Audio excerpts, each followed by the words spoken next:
Alors ici, je vais faire une petite vidéo qui va concerner donc bon, la vision qu'un changement de variable doit être bijectif. Un changement de variable doit être bijectif, il faut apercevoir ceci ici. Voilà. Et en plus de ça, quand on change de variable, on n'est pas obligé de venir à la variable initiale. Alors ici, je vais faire un changement de variable. Je vais passer d'une variable A à une variable T.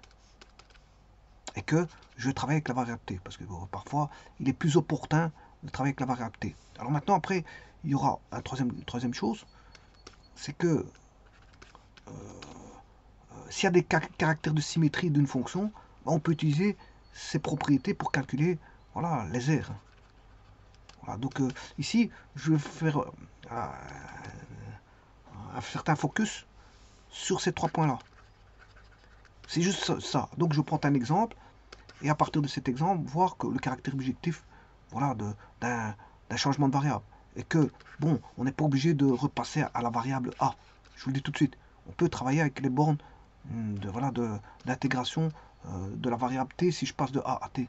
Et en plus de ça, pour calculer l'aire, je peux me référer à un caractère de symétrie. Si vous savez calculer l'aire d'un demi-cercle, c'est ce que je vais faire ici, vous savez calculer l'aire d'un quart de cercle. Si connaissant l'aire d'un quart de cercle, je peux calculer voilà, de 0 à A. Et puis, une fois que j'ai de 0 à A, mais connaissant le caractère symétrique, mais je peux calculer le demi-cercle. Et voir le 3 quarts de cercle. Voilà, voir le 4 quarts de cercle. Donc, je peux calculer tout ce que je veux par caractère de symétrie. Alors, justement, je prends ici un exemple qui est le cercle. C'est un bon, pour expliquer tout ça, c'est un bon cas de figure. C'est pas une fonction qui fait n'importe quoi. Alors, voyons voir tout d'abord le cercle. Alors, je rappelle qu'un cercle, c'est x carré plus y carré est égal à carré. Ça, c'est le cercle en géométrie. Hein. Voilà, ça, c'est une fonction, on va dire, implicite. Il faut l'expliciter. Bon, si vous l'explicitez, on aura y carré est égal à a carré, racine carrée de a carré moins x carré. Bien sûr, le a carré, je me suis trompé ici. Et alors, ici, bien sûr, il y a plus ou moins. Alors, si vous mettez plus ou moins, bon, vous aurez une partie du cercle au-dessus, une partie du cercle en bas. Voilà. Le plus va donner celui du dessus, et le moins celui du bas. Mais maintenant, si vous êtes dans les fonctions, les études de fonctions, vous ne pouvez pas avoir, pour un x, vous ne pouvez pas avoir 2y. Hein. Pour un x, on ne peut pas avoir 2y. y1, y2. Donc, il faut bannir un des deux. Alors, généralement, on bannit le moins. Alors, on va déjà voir ça, ici, ce qu'il en est, et puis je vais calculer l'aire du demi-cercle. Alors, bien sûr, si vous mettez sous forme de fonction, j'en prends un de 2, et je prends par exemple la racine carrée de a carré moins x carré. Alors, ça, bien sûr, c'est comme je vous l'ai dit, ça provient de ceci à une partie près, c'est un demi-cercle, une partie près. Voilà. Donc, c'est-à-dire que on a un cercle centré en 0, 0, x moins 0 au carré plus y moins 0 au carré égale r carré. Le r carré, c'est a carré. Le rayon carré, ça fait a carré. Donc le rayon, il vaut a. Donc c'est un cercle de rayon a. Donc en d'autres termes, si c'est dans les études de fonctions, cercle de rayon a, ça veut dire quoi? Qu'on est cantonné, centré en 0, 0, et voilà, compris entre moins a, a. C'est-à-dire que ici, le domaine, il va de moins a à a. Et donc, voilà, x appartient à ceci pour le domaine de f. Donc on aura un cercle, si vous voulez, un demi-cercle. Parce que comme je prends le positif, on aura un demi-cercle qui va aller de plus a à moins a. 0. Et moi, je vais calculer ceci. Et puis, je peux calculer un quart, un demi-cercle, un trois quarts de cercle, un quatre quarts de cercle. Mais je ne vais pas le faire avec la variable a parce que vous allez voir que on n'est pas obligé de repasser par la variable a. Alors, on va regarder déjà ceci.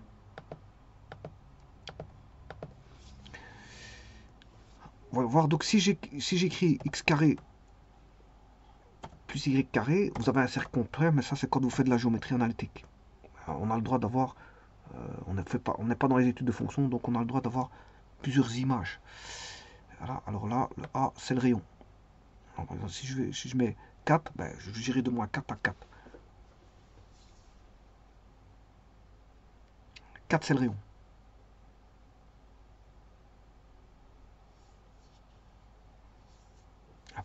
Alors maintenant, sous forme d'étude de fonction, ben, je vais chercher la racine carrée de a carré moins x carré. Alors là, j'ai la partie au-dessus, l'enveloppe au-dessus du cercle, j'ai un demi-cercle. Maintenant, si vous voulez la partie en bas, ben, je crée moins f de x. Donc si je mets les deux, j'ai le cercle complet. Mais là, dans les études de fonction, vous choisissez une des deux, mais généralement on prend le plus. Et donc, moi je vais calculer l'intégrale de 0 à a. Donc de 0 à 4, 0, enfin pas. Mais ça par un changement de variable. Alors maintenant, première chose, je vais faire un changement de variable. Comme ça, on va pouvoir voir, vous pouvoir passer en t, passer à la variable t, voilà, mais et calculer tout en t. Je ne suis pas obligé de revenir à la variable initiale qui est a. Alors, donc je vais calculer un quart de cercle. Quart de cercle, c'est de 0 à a de racine carrée de a carré moins x carré différentiel de x. Je vais poser x égale a sinus t, ce qui veut dire ici que sinus t, il vaut quoi? Il vaut x sur a. Bon, et là, vous voyez déjà un premier focus, c'est que si je prends l'arc sinus de sinus t, c'est égal à arc sinus de x sur a, c'est-à-dire que t vaut arc sinus de x sur a. Alors, le t doit être, ça doit être bijectif. Hein. Comme je dis, le changement de variable doit être bijectif. Et c'est bien le cas. Entre x et a, il y a bien une bijectivité. Alors, la bijectivité, c'est une relation de 1 à 1. C'est une relation qu'on appelle dans les bases de données relationnelles, dans les gestionnaires de base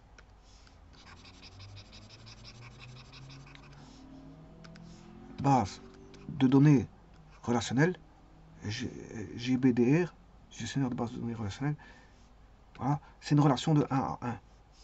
Alors, x1 correspond à y1, x2 correspond à y2, x3 correspond à y3, voilà, comme ceci. C'est une relation 1-1. Alors, dans les bases de données, il existe d'autres relations, par exemple 1n. Mais ça, c'est pas bijectif. Alors, ce qui est bijectif, c'est ceci. Hein. Alors, bijectif, c'est injectif et surjectif. Et là, on a bien la bijectivité parce que l'arc sinus, c'est bijectif. Regardez bien, si je fais l'arc sinus de x,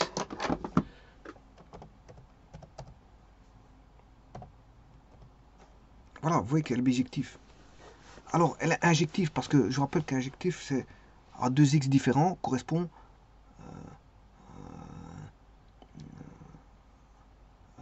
à 2x différents correspond 2y différents.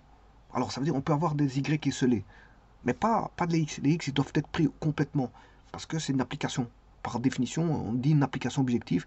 Une application, ben, tous les x doivent être pris. Mais à 2x différents, on doit avoir 2y différents. C'est-à-dire que injectif, si je prends le cas ici, bon, deux ensembles de correspondance,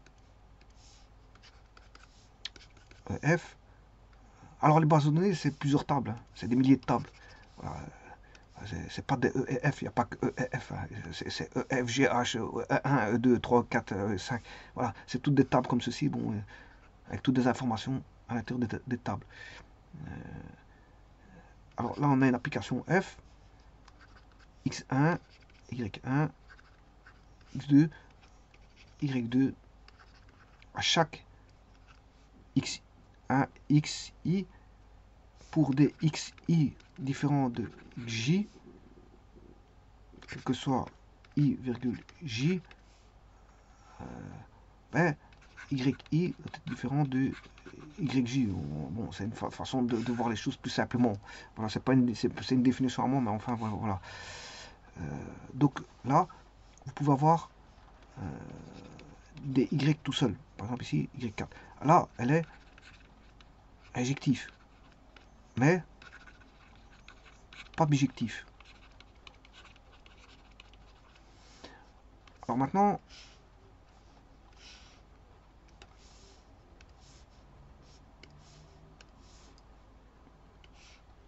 là, on a f. Pour qu'elle soit surjective, ben, il faut au moins, il faut regarder la relation. Je ne veux pas dire réciproque, parce que quand je dis réciproque, normalement, une relation réciproque, c'est bijectif. Par exemple, si vous étudiez le double, il faut regarder ce qui donne la moitié. Mais c'est vrai qu'il faut compléter. Il faut compléter, parce que, par exemple, si je prends le carré,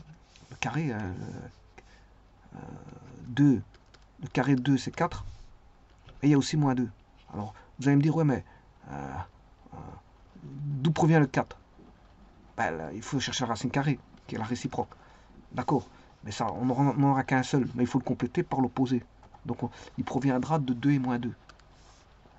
Donc, il provient. Donc, quand on va comme ceci, c'est une correspondance, correspond à x1 correspond à y1, mais quand on lit à partir de f vers e, c'est il provient. Donc, le 2 et moins 2 sont les antécédents de 4. Alors que y1, y2, y3 sont les antécédents. Y1 est l'image de x1, y2 est l'image de x2, etc. Bon, voilà. Donc,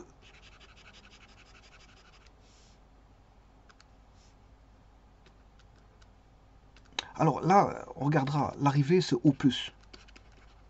O+, une image. L'arrivée, c'est O+, une image. Là, on dira que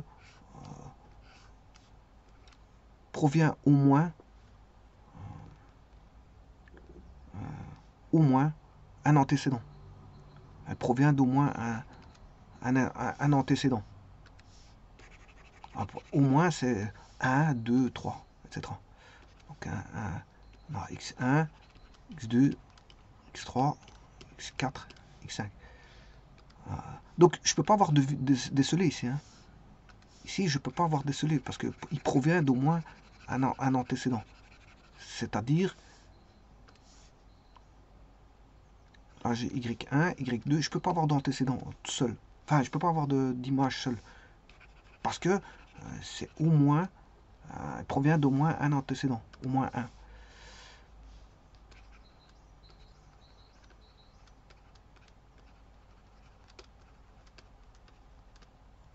Alors, celle-ci, c'est une surjection, mais elle n'est pas bijective. Alors, pour avoir le compromis au plus et au moins, ben, ça fait 1. Et donc là, si vous faites le compromis entre les deux, vous avez une seule image. Un x correspond, et là, elle sera bijective. C'est-à-dire que vous ne pouvez pas avoir décelé pour qu'elle soit voilà, bijective, mais dans notre cas, pour qu'elle soit injective, il faut qu'un x correspond à un y différent. C'est-à-dire que vous devez éliminer ceci et ne pas avoir décelé. Et là, à ce moment-là, vous avez une bijection. Donc, il faut un compromis entre au plus une image et au moins un antécédent. Donc, les deux, c'est un x correspond à un y. C'est une relation, c'est-à-dire une relation de 1 à 1, de 1 vers 1. Dans les bases de données, on reconnaît ce type de relation par de 1 vers 1. Alors, ceci étant dit, ben, je vais créer mon changement de variable qui est établi. Alors, comme je dis, il n'y a pas de problème parce que j'ai fait un arc sinus. Voilà, la fonction là, elle est bijective. Hein. La fonction, ici, elle est bijective, donc il n'y a pas de problème.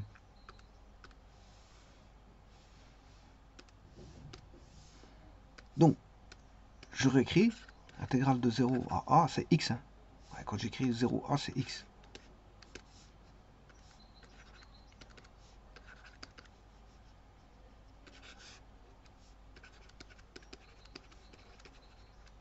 Je vous ai dit que je fais un changement de variable et que le changement de variable, c'était t est égal à arc sinus de x sur a. C'est-à-dire que pour avoir la relation de 1 à 1 bijectif, ben, je fais un tableau comme ceci. À la place de mettre des ensembles comme ceci, ben, je fais voilà, un tableau comme ceci. Et je regarde voilà, pour x et pour t. Alors, comme on a un arc sinus, elle est bijective. Hein. L'arc sinus est bijectif. Ouais, pourquoi? Parce que voilà, vous voyez qu'on a une relation 1-1.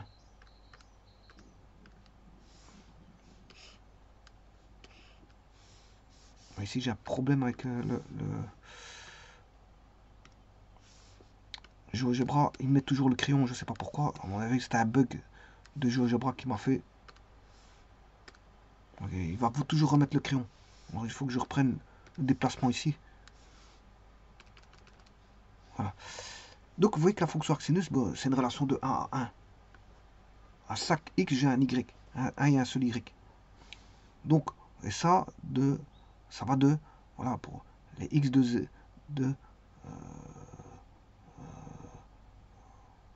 c'est une relation qui est objective. C'est pas un problème. Donc, si je prends 0, x égale 0, arcsinus 0, si je fais 0 sur a, ça fait 0. Donc, arcsinus de 0, ça fait 0. Voilà. Alors, combien de j'utiliserai ici? Ce serait bijectif, parce que l'arcsinus est bijectif. Si je vais jusque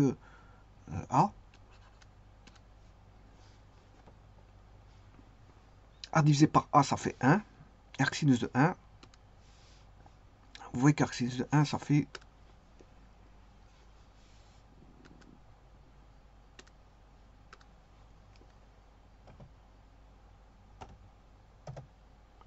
pi sur 2. Voilà. Elle est définie en 1. Voilà. Donc là, si je mets a, j'ai mal écrit, je vais essayer d'écrire le a correctement, parce qu'ici, il n'est pas écrit correctement.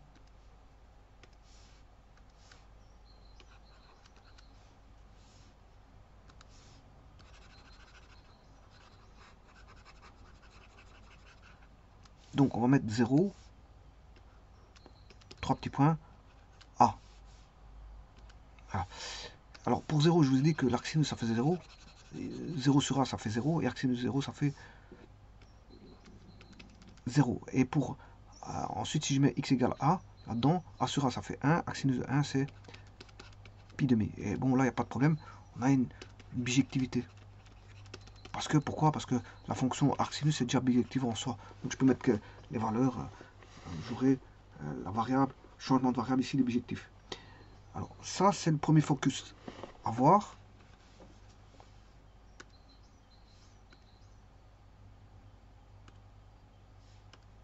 Voilà, c'était mon premier focus. Changement de variable et bijectif. Alors maintenant, je vais faire le deuxième focus en disant que je ne suis pas obligé de travailler avec la variable A. Je vais rester en variable T, je vais tout travailler en variable T ici. Et ça va être beaucoup plus facile de travailler ici en variable T qu'en variable A. Eh bien, on va recalculer cette intégrale en T, en variable T. Donc, je vais écrire maintenant, je travaille en variable T. Ben, on a dit que pour 0, ça faisait 0. Pour A, ça faisait pi demi. Alors, comme j'ai mis au départ, j'ai posé x égale sinus t, à sinus t, donc le t vaut arcsinus de x sur a. Donc je réécris. Donc j'ai dit que x est égal à sinus t.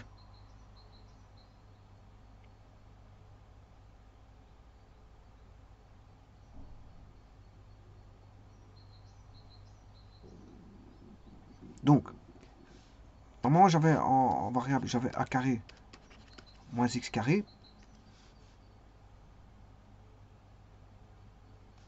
Donc j'écrirais a carré moins a carré sinus carré t, racine carré, ce qui fait je peux sortir le a, on aura 1 moins sin carré t, 1 moins sin carré t. Voilà. C'est-à-dire 1 moins sin carré c'est racine carré de cos carré t, et on va voir à cosinus t. Voilà. Donc tout ça c'est pour vous dire que racine carrée de a carré moins x carré va être écrit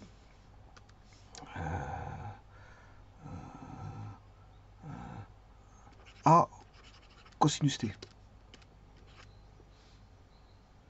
Alors entre 0 et pi 2000, cosinus est positif, il n'y a pas de problème. Maintenant, c'est de chercher le dt. Parce que j'avais un dx ici. Hein. Quand vous marquez a carré moins x carré, Et il faut mettre à dx.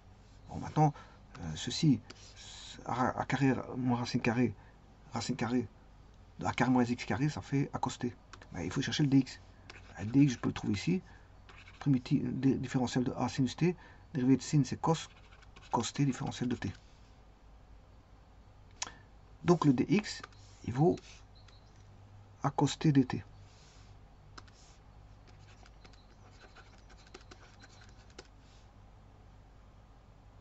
Donc, qu'est-ce qu'on a? Ben, on a primitive de 0 à pi demi. Attention que je suis en variable t ici. Hein. C'est ça, mon focus il est là-dessus. Hein. C'est que je travaille en variable t, non pas en variable x. Donc là, a fois a c'est a carré, et cos fois t fois t, cos t fois cos t, c'est cos carré t dt. Et on est ramené à calculer cette primitive.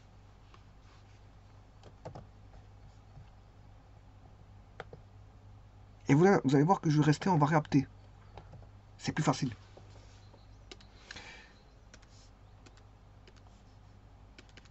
Alors, comment calculer une telle primitive?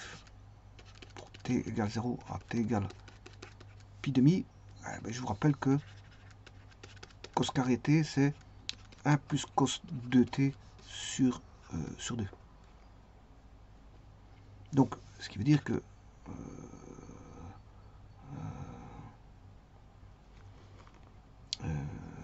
le 1 demi, je vais le sortir du signe primitif, hein, pour aller avec celui-ci. Donc 1 plus cos carré t, c'est 1 plus cos de t. Je linéarise, comme ça j'ai une puissance 1. Mais l'argument il est double. Par rapport au t, il est double. C'est 2t. Donc on aura ce calcul qui va donner a carré sur 2.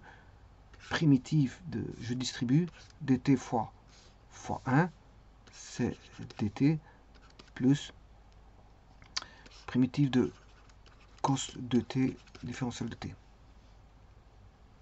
Bien sûr, de t égale 0 à t égale pi demi, t égale 0 à t égale pi demi, a carré sur 2, t de t égale 0 à t égale pi demi, plus, attention que là, si je distribue, je dois mettre un a carré sur 2 ici.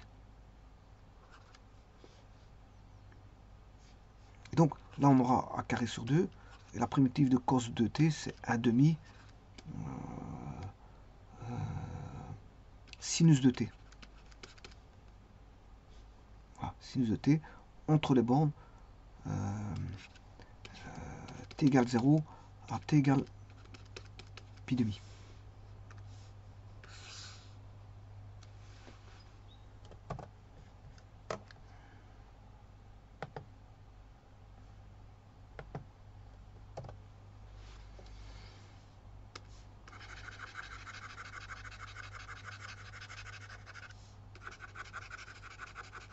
Bon, donc ce que je veux dire, mon focus ici, c'est ne pas revenir forcément à la variable initiale. Donc le a. Vous vous rappelez que la variable initiale au départ, on demandait de calculer voilà, l'intégrale de 0 à a. Attention qu'ici c'est par rapport à x.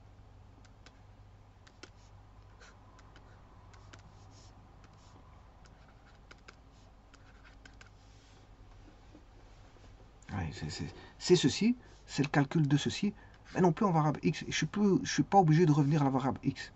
Donc je vais rester en la variable t. C'est plus bénéfique pour calculer voilà, en arc avec des valeurs trigonométriques que calculer voilà, avec des racines carrées. Bon, ça fait a carré sur 2.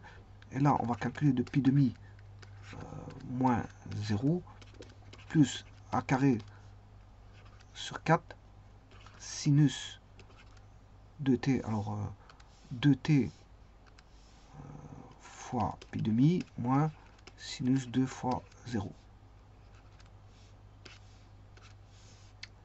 Alors, a carré pi demi moins 0, c'est pi demi, plus a carré sur 4, sinus de pi, sinus de 0 ça fait 0, Celui-ci, 2 fois 0, ça fait 0. Sinus de 0, ça fait 0. Et là, on a sinus de pi. Et sinus de pi,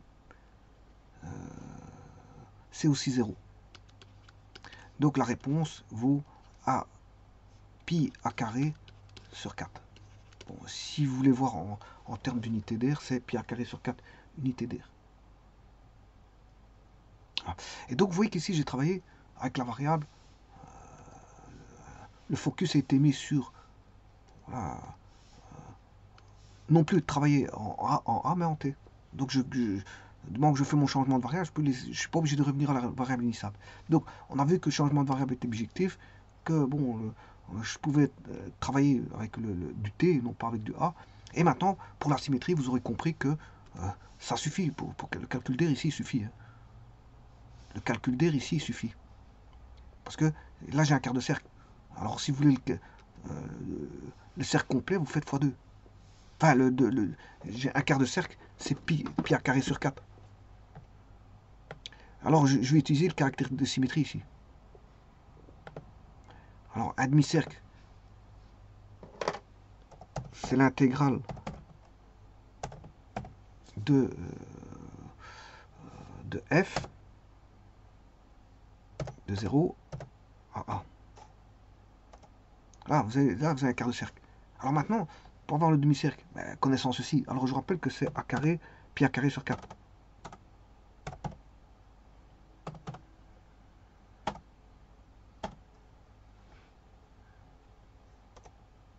Alors, pi a carré, c'est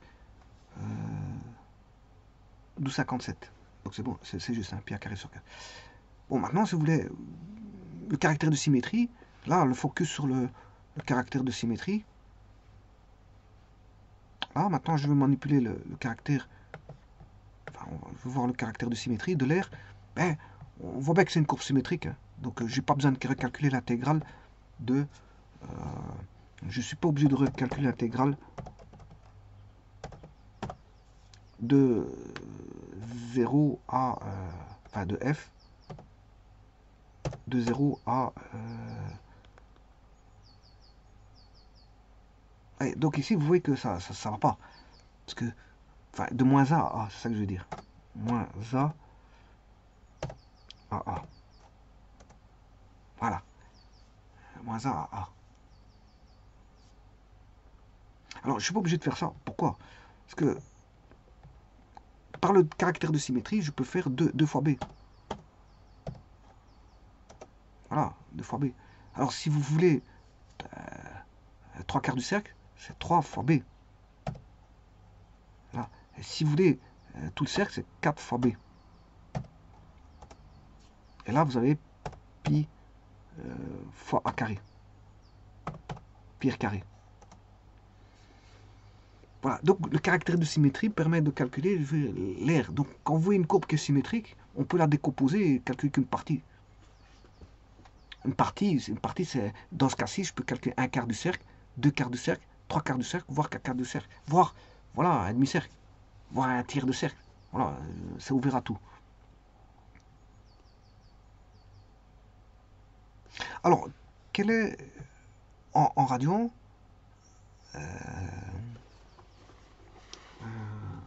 l'expression en radian bon, de la primitive. Ben, il suffit d'aller voir ici. C'était A carré.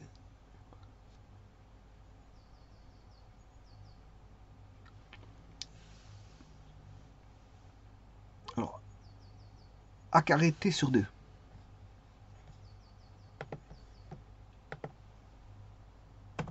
Alors, je vais le mettre en x, en x hein, A carré sur 2, x.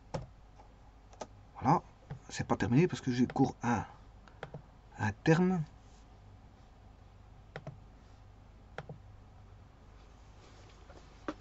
qui est A carré sur 4 sinus de t. Plus A carré sur 4 sinus de t.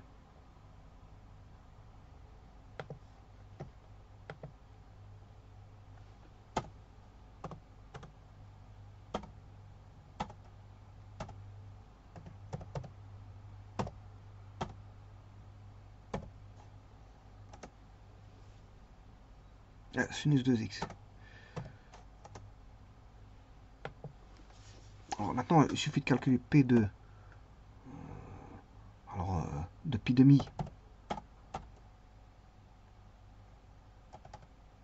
moins P de 0.